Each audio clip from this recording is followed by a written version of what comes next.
히브리서 5장 히브리서 5장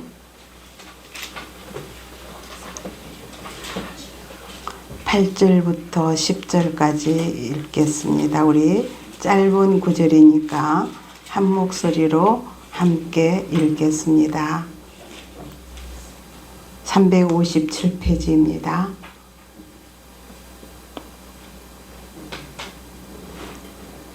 함께 읽겠습니다. 그가 아들이시면서도 받으신 고난으로 순종함을 배워서 온전하게 되셨은즉 자기에게 순종하는 모든 자에게 영원한 구원의 근원이 되시고 하나님께 멜기세덱의 반차를 따른 대제사장이라 칭하심을 받으셨느니라. 아멘.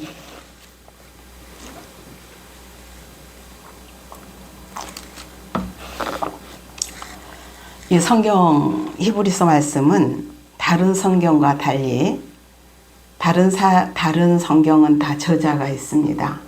그런데 히브리서만큼은 저자가 없어요. 그 시대에 말할 수 없는 핍박과 이제 구약 시대의 모든 삶을 신앙생활했기 때문에 신약에 들어와서 이 말씀을 어떤 사람들은 이 성경 자체를 인정하지 않기도 했어요. 그러나 하나님께서는 이 말씀, 히브리서 말씀은 구약의 레위기나 똑같은 말씀의 뜻이 많이 잠겨져 있어요. 레위기가 제사 직분에 대한 말씀이 많이 있듯이 이 신약 시대에서 이 히브리서의 말씀도 제사의 직분에 대한 말씀이 많이 있어요. 그래서 구약은 신약의 그림자이거든요. 그래서 이 말씀 속에서 우리들에게 나타내시고자 하신 뜻이 무엇일까? 이 시대적으로 우리들에게 주신 말씀이 참 깊이가 있어요. 이 말씀 속에서도 짧은 구절이지만 그가 아들이시면서도 받으신 고난으로 순종함을 배워서, 그죠? 순종함을 배웠다는 거예요. 왜 이렇게 순종이 중요할까요? 순종이 굉장히 말씀을 많이 하고 있거든요. 이 로마서 5장 19절에 보면 한 사람이 순종하지 아니함으로 많은 사람이 죄인 된 것 같이 한 사람의 순종함으로 많은 사람이 의인이 되었다. 그죠? 한 사람이 순종치 아니함으로 많은 사람이 죄인이 되고 한 사람의 순종하심으로 많은 사람이 의인이 됐다. 그죠? 많은 사람 죄인 된 것. 그죠? 인간이 타락함으로 아담과 헤아가 타락함으로 많은 사람이 죄인이 되었는데 우리 예수님을 통해서 예수님 한 사람으로 인해서 많은 사람이 의인이 됐다는 거예요. 우리는 그를 믿음으로 아무 조건 없이 믿음으로만 의인이 될 수 있다는 사실일 거예요. 그래서 이 순종이라는 말씀이 빌립보서 2장 8절에도 보면 사람의 모양으로 나타나사 자기를 낮추시고 죽기까지 복종하셨으니 곧 십자가에 죽으심이라. 죽기까지 복종하셨다는 거예요. 순종하고 복종은 비슷하지만 절대적인 것을 복종이라고 말씀할 수 있죠. 그런데 또 마태복음 26장 39절에 보면은 저번에도 말씀했지만 이 잔을 내게서 떠나게 하옵소서. 그러나 나의 온대로 마옵시고 주님의 하나님의 뜻대로 하옵소서. 이것도 즉 순종의 말씀을 상징하는 뜻이거든요. 그래서 우리가 왜 이렇게 순종을 해야 되냐? 인간이 타락이 불순종으로 되었기 때문이에요. 우리 인간을 하나님께서 창조하실 때 얼마나 귀하게 여기시고 이 모든 만물을 먼저 창조하시고 마지막으로 우리 사람을 창조해서 이 모든 만물을 다스릴 특권도 주셨고 하나님의 사랑이 그 안에 임재해서 하나님이 우리와 친인 동거하기를 원하셨던 하나님의 마음이었는데 우리 인간이 타락함으로 불순종, 절대적으로 동상 가운데 있는 선악과를 따먹지 말라고 다른 거는 다 먹고 만지고 다 누리라고 주셨지만 중앙 동산에 있는 선악나무만큼은 따먹지 말라고 하나님께서 명하셨는데 그거를 따먹었다는 거예요. 사탄의 유혹으로 그 선악과를 따먹음과 동시에 우리 인간이 죄악의 인간이 되어버렸고 하나님과 같이 살 수 있는 조건이 안 되었다는 거예요. 그래서 우리 인간이 거기서부터 하나님과 담이 세워졌고 하나님은 죄를 다스릴 수 없고 지으시지 않으셨기 때문에 우리 인간을 에덴에서 추방할 수밖에 없는 그 아픔을 하나님은 그때에 당하셨던 거예요. 어느 부모가 어느 자식을 내치고 싶겠습니까? 그러나 죄를 간섭할 수 없는 하나님의 마음이 그 아픔을 겪어야 했던 하나님의 마음을 우리는 알아야 합니다. 그래서 우리들에게 그토록 순종의 사람이 되라고 말씀하고 있거든요. 우리는 정말 그런데 이 순종을 하지 못하게끔 우리 마음은 말할 수 없는 사탄의 역사가 쉼없이 있는 거예요. 하나님의 말씀대로 순종하려고 하면 우리는 우리 자신들이 순종하지 못하게끔 막는 거예요. 또 신앙으로 잘 살아가려고 마음을 먹으면 우리 마음은 자꾸 세상으로 우리를 끌고 가는 거예요. 순종하지 못하게끔 사탄이는 할 수만 있으면 택한 자라도 넘어뜨리기 위해서 수단과 방법을 가리지 않고 역사한다는 거예요.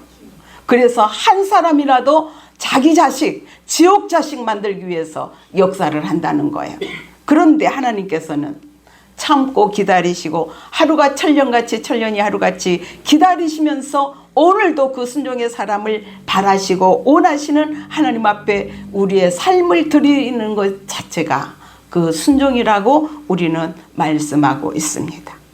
정말 우리가 이 세상에 우리가 살아가는 동안 이 세상에 내 가족에도 우리가 이렇게 하자 불순종할 때 그 뜻이 안 맞을 때 얼마나 안타깝습니까? 그런데 하나님의 말씀은 전부 다 하나님의 뜻을 나타내셨는데 우리는 그 말씀과 상관없이 우리 마음대로 살고 우리의 뜻대로 우리의 고집대로 마음대로 살다가 교회에 와서만 말씀 듣고 그냥 흘러버리는 거예요. 그러면 이 말씀이 하나도 유익이 되지 않지 않습니까? 그렇다면 하나님과 상관없는 자가 된다는 거예요. 교회만 왔다 갔다 하는 자가 되어서는 우리는 절대 안 됩니다. 하나님의 자녀로 하나님께서 원하시는 말씀으로 우리가 거듭나서 이 말씀대로 살아가는 게 우리 신앙생활인 것이고 이 신앙생활이 우리의 전부가 되어야 된다는 사실입니다.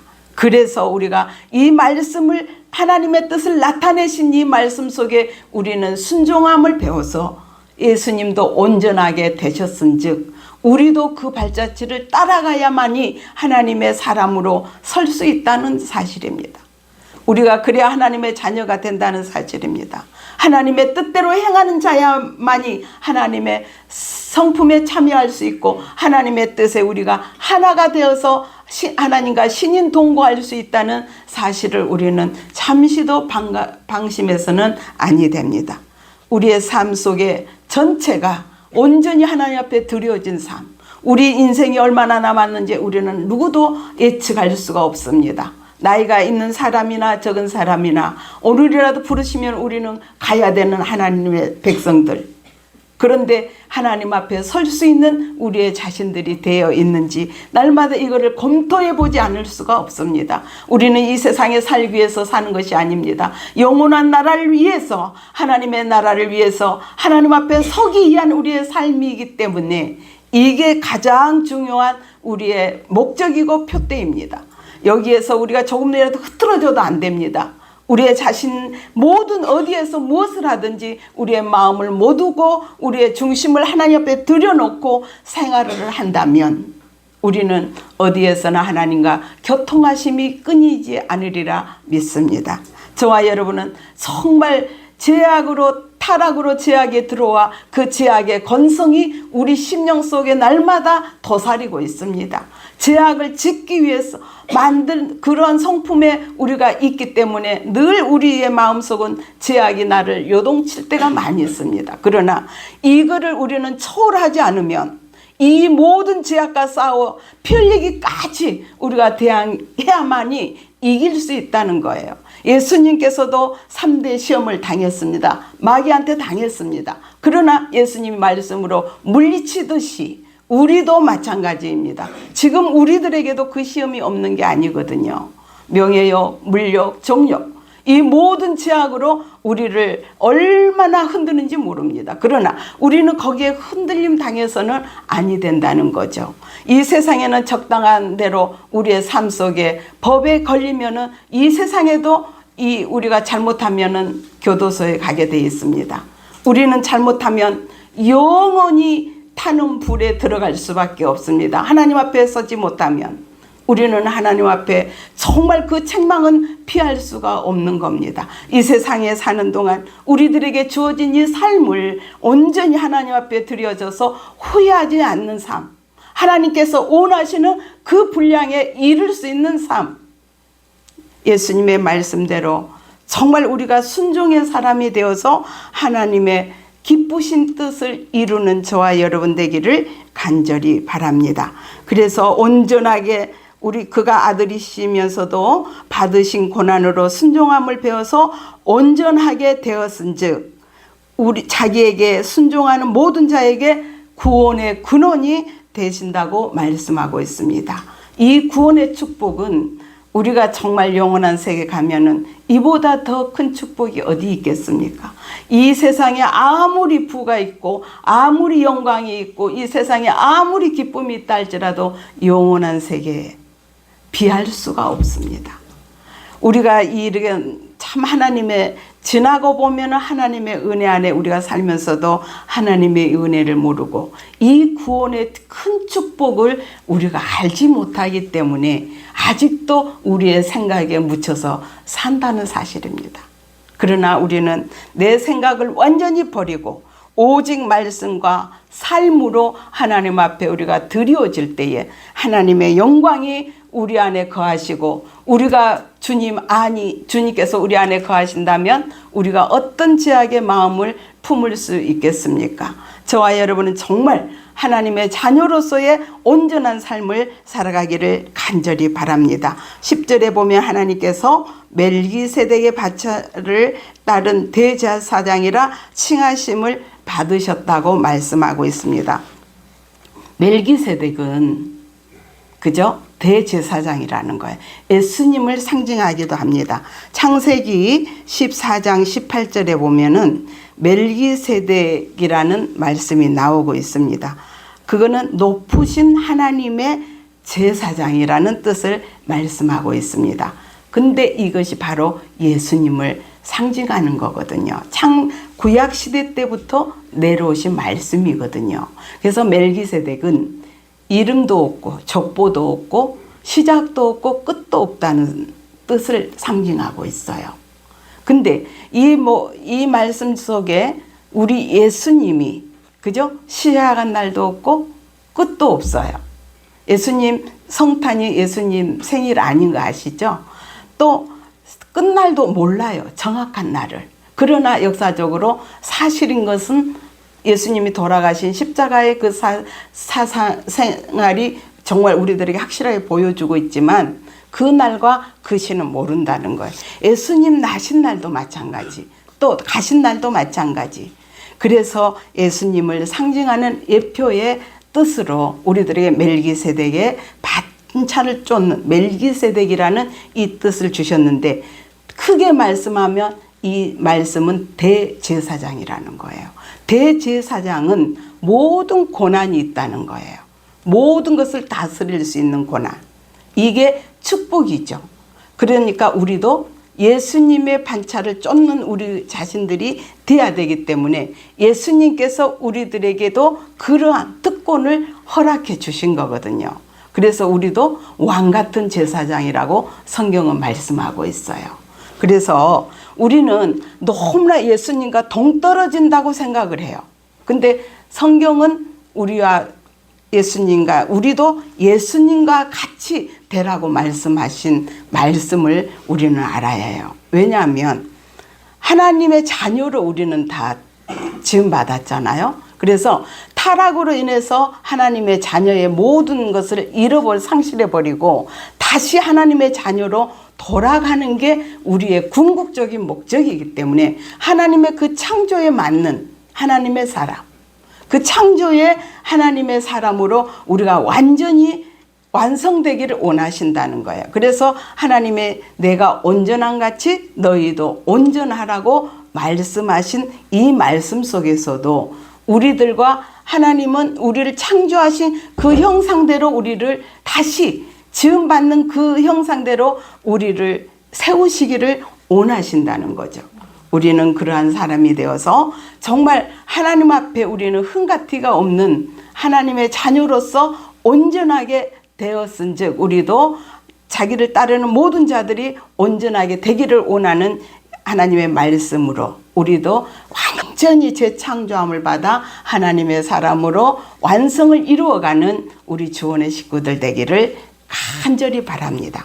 그래서 이 말씀 속에서 우리들에게 주신 정말 기쁘신 이 말씀, 무조건 우리는 순종함으로 우리가 어떤 일이 닥쳐도 아무리 힘들어도 순종함을 배워서 온전하게 되신 예수님처럼 우리도 순종하여 하나님의 온전한 자녀로 세움받는 저와 여러분 되기를 간절히 바랍니다. 잠깐 기도드립니다.